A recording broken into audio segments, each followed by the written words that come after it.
Hello，大家好，我係兔毛。咁話說咧，早幾日咧，我個同事咧就諗住約我去食日本嘢，然後我就當場一嘢就拒絕咗佢啦。咁後來佢話：喂，我請你食啦，你去啦。咁我自己咧都拒絕咗佢，我唔值得擁有食好嘢，因為我覺得我對自己有一個愧疚，我覺得自己唔值得擁有食一個日本嘢。咁可能大家咧都會有呢一種諗法啦，然後會覺得自己唔值得擁有啦。其實呢一個咧係一個好差嘅想法。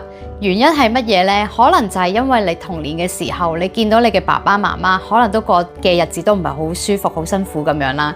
咁你都會覺得，我都唔值得舒服，因為我哋同一條船，我哋一家人。咁呢一個先係愛嘅表現，所以我就唔俾我自己過得咁快樂、咁舒服。而即使快樂都好啦，我都唔會俾自己開心得咁盡興。又或者可能開心完之後啦，我就會加把勁去做嘢，填補我嗰個內心嘅內疚。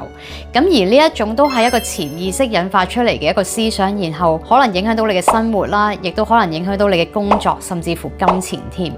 咁如果你話喂，我想改善呢一種情況，我都有呢啲事發生，我可以點樣做呢？咁我就邀請你參加我嘅迷你財富療癒訓練課程啦。裏面唔單止有唔同嘅冥想引導，不但只可以幫你清理限制性嘅信念，而且會幫你療癒咗你缺失嗰一部分，令到你可以慢慢咁樣累積翻一個好嘅信念，你嘅生活啊，你嘅金錢啊，你嘅人生啊，都會越過越順。